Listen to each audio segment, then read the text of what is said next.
All right, let's bring in Alexis Akwagyiram, who is the managing editor over at Semafor Africa. He joins us now live from Lagos. Alexis, good to have you on the show. Among the candidates that are favored to win, who has the inside track here? I mean, at this stage, it's really hard to tell. I mean, I think Bola Tinubu really should be in a very strong position because ultimately he is with the APC. So that's the governing party. So he has all the advantages that come with incumbency. But I would say that there's a lot of momentum with Peter Obi as well. He has the youth vote.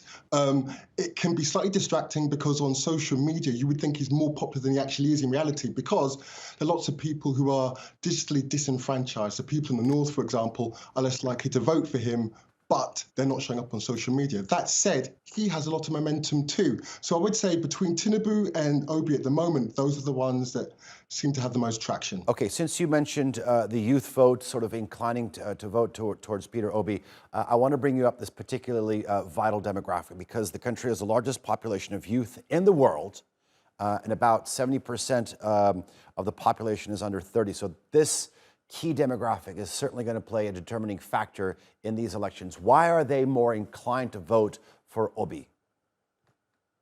Well, because he represents change. I mean, ultimately, what's special about this election is it's the first time we're seeing three candidates, and he is the third candidate. He's seeking to break the duopoly. Before you had the two main parties who have always ruled since the return to civilian rule in 1999. He represents change. He's also younger than the other two. So the other two are septuagenarians. He's 61 and seems like a sprightly young man in comparison. Ultimately, what he's done is he's saying, it's a change from the past. I represent a completely different type of politics. He says that, he is not corrupt. His brand is basically about being frugal and good with money. And as well as that, what he's done is he's tapped into a lot of frustration that was felt among young people with the EndSARS protests in late 2020. That was against a police unit that was targeted for police brutality. And people were angry about that. And he's ultimately found a way of tapping into that frustration and those networks that existed since then. Alexis, I understand how Peter Obi is sort of the new kid on the block when it comes to politics, and he represents change. I get that, but I think all three are selling this message that one thing has to change, and that is the country's security situation. That is obviously one of the key concerns. The country is dealing with a kidnapping for ransom crisis. It is battling militant groups in the north. My question to you is, whoever is elected, can they really, do they have the ability, the political capital, and the determination to actually really change this?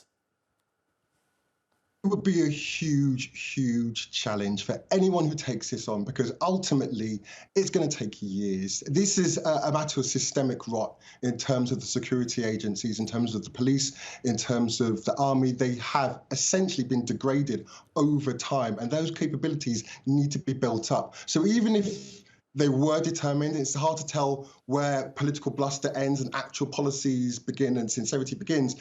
It's really hard. It would take years. It would take years and lots of not just goodwill, but also money, and money that's targeted and money where funds don't go missing or are not misappropriated in any way. So it's going to be huge because in terms of security, you named just a couple of them, but there are more. Across the Southeast, you've got a secessionist movement, as well as that you have splinter groups. Of course, you've got the Islamist insurgents in the northeast, you've got the kidnapping for ransom, and you have semi-nomadic farmers who fight with farmers over land. They fight with settled farmers. So there are so many different challenges. We'll soon be finding out. 93 million Nigerians eligible to vote this Saturday. All right, Alexis Akwagyiram, thank you very much for joining us here. I do appreciate hearing your analysis. Thank you.